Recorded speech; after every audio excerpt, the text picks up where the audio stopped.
Good morning and welcome to the new episode of Dr. Lamba's Awakening Call. We hear a lot of noise and a lot of discussion about the money laundering and the black money, that India has billions of dollars worth of black money unaccounted for. But then laundering is whitewashing that money, making it white, making it clean. And despite all claims, money laundering is very much in evidence in India, and it's done because of the laws facilitating it. The most handy tool to convert ill-gotten money into legitimate money is agriculture income. Now, this was done to protect the interests, not of the agriculturists, not of the farmers, but of the politicians who claim to be farmers may not be there. There was an evidence when I remember that daughter of a former defense minister and a former chief minister of Maharashtra owned about 30 acres of land, and she claimed about 10 crores way back as income from that, growing cabbages.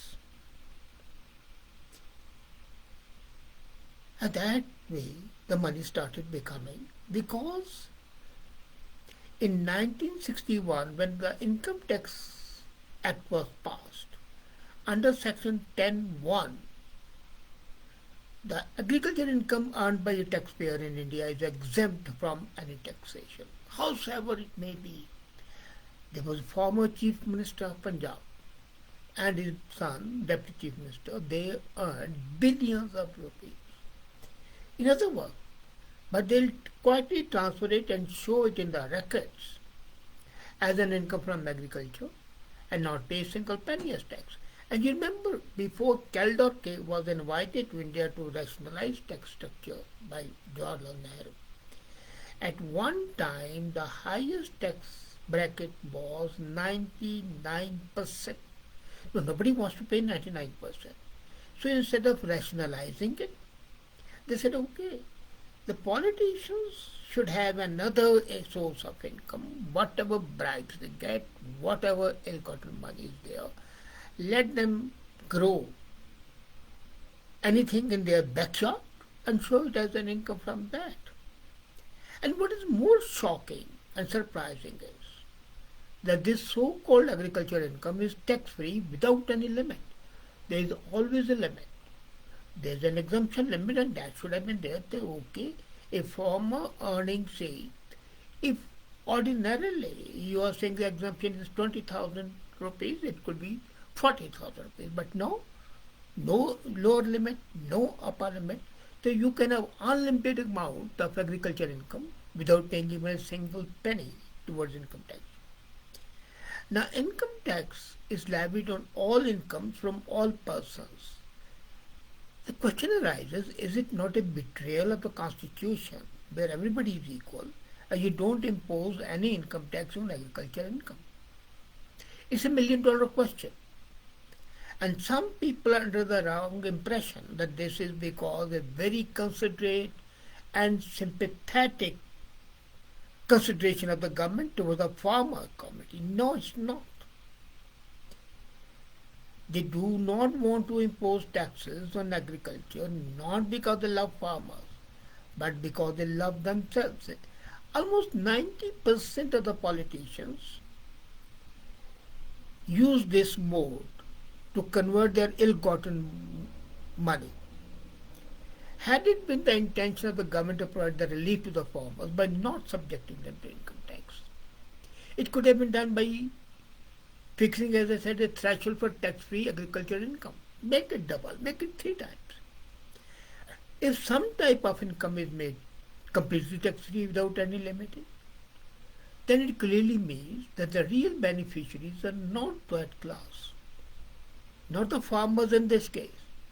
There's a conspiracy for providing this exemption limit by making a provision for the same in the Income Tax Act. And if I tell you something, I'm sure you won't be shocked. You might be surprised. that no political party, whether it's BJP, whether it's Congress, whether they're communists, irrespective of ideology, wants to bring the agriculture income into tax land. Again, not because of the love for agriculture, other agriculturists. You must have noticed that when the bills relating to the increase of the salaries and allowances of the legislators are introduced in the parliament or assemblies, these bills are passed unanimously without any discussion, happily, and all the political parties support the same because the money, they are protecting their money, they are increasing their own salaries. The same principle applies to the total tax exemption of agriculture income. I gave you two examples. There are hundreds and thousands of them. The chief ministers, the defense ministers themselves are involved. As I said, there might be 1% of the politicians who are not. Since all the politicians are the real beneficiaries of the unlimited tax exemption, they are happily enjoying it. And agricultural income is used as a tool to convert black into white, and it has not been done from today. It has been done for the last 75 years. You know, 1947 India became free. The first scandal was the Jeep scandal, with Krishna Menon as a defense, as our High Commissioner in England. And the money had passed from the generals and everybody, jeeps were purchased. There were no engines in them. That was the first. And that income had to be protected. They couldn't say, well, this is from the bribes. So, then they thought of this good idea. So most of the politicians and the persons patronized by these politicians are misusing agricultural income. This is a route for conversion of the black money into white money. Now, income tax department and officers are sitting in their income tax department, are fully aware and misuse of this exemption, but they prefer to remain silent. As a matter, one income tax commissioner told me it's a tax anarchy because of the political reasons. If some honest officer tries to scrutinize the tax exemption to see whether it's real income, the entire political system begins to harass him. And the officers is persecuted, suspended, and quite possibly even dismissed. I remember a few years back, the central government compulsorily retired 27 senior officers from various government departments, including income tax, customs, and excise. Out of these 27 officers, one senior officer was of income tax. He was investigating the agriculture income tax exemption misused by a former finance minister. So how could the politician tolerate one of their brethren, ministers, as the defense of the chief ministers I've talked about, could be investigated by a minor functionary? There are several detailed videos of this officer available on the social media, where the officer is explaining how the former finance minister misused the agriculture income exemption to convert white into black. The officer concerned now has been sacked. Investigation was carried by some other officer, but that officer also died of natural causes. Before presentation of the union budget every year, the government invites suggestions from all the stakeholders to give their suggestions for the budget to increase the overall tax revenue. I have been giving this suggestion to the government for the last 50 years, 60 years, since I joined the government, even before that agriculture income should be brought into the tax net. If the intention of the government is to provide tax relief to farmers, that can be done by prescribing a threshold limit. But why will any government accept such suggestions when their own interests are at stake? Self-interest is the best motivator. So this was rejected all the time. Are you aware that practically all politicians have farmhouses? The purpose is not to till the land, the purpose to show, well, here are our farmhouses and we grow fruits here, we grow vegetables, we sell it and get then millions and billions of dollars because there is no threshold and there is no case for scrutiny. So whatever you see is accepted. The point arises, how long will Government of India continue to provide this tool for money laundering? That's, as I said, $1 million question.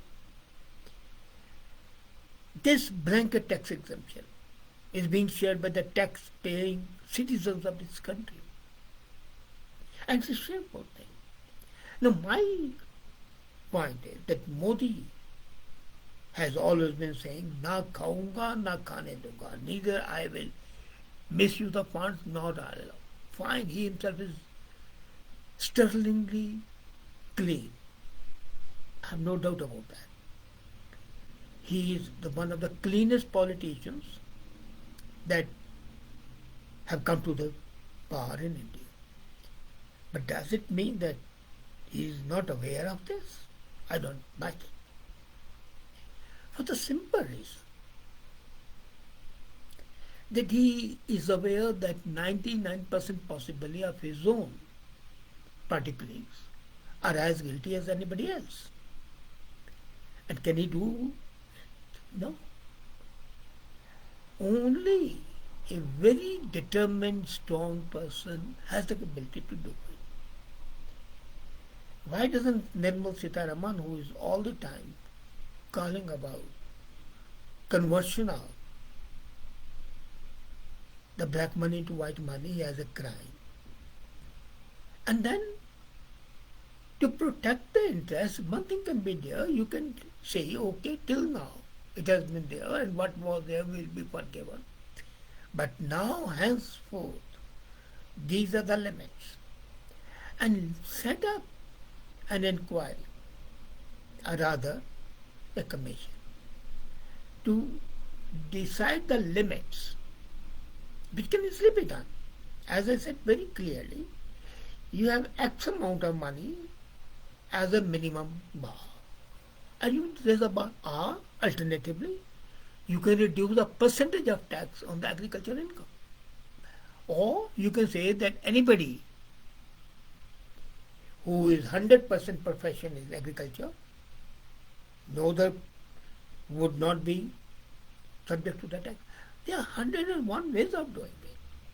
But the blanket exemption as it exists today is a gross misuse of law. As a matter of fact, law is being subverted to serve the interests of the guilty people. And that is something which is reprehensible and condemnable. Unfortunately, nobody is willing to take an action. Who will build the cat? And the person who builds a cat would, of course, be a hero. But in this mundane world, where money rules, where economic conditions are most important, who cares for the ethics? Now, my contention is that let the present government take some effective steps to remove this anomaly, and the result would be that billions of dollars or rupees would be accruing to the government funds, because the only way for them would be to pay the penalty and use that money. Instead of giving a legal way out, you give them a certain time to declare their wealth, and that's it. And that can be done. But the problem is, the spirit is not there. Spirit to take effective action. Flesh is weak. And here flesh is weak and the spirit is weak.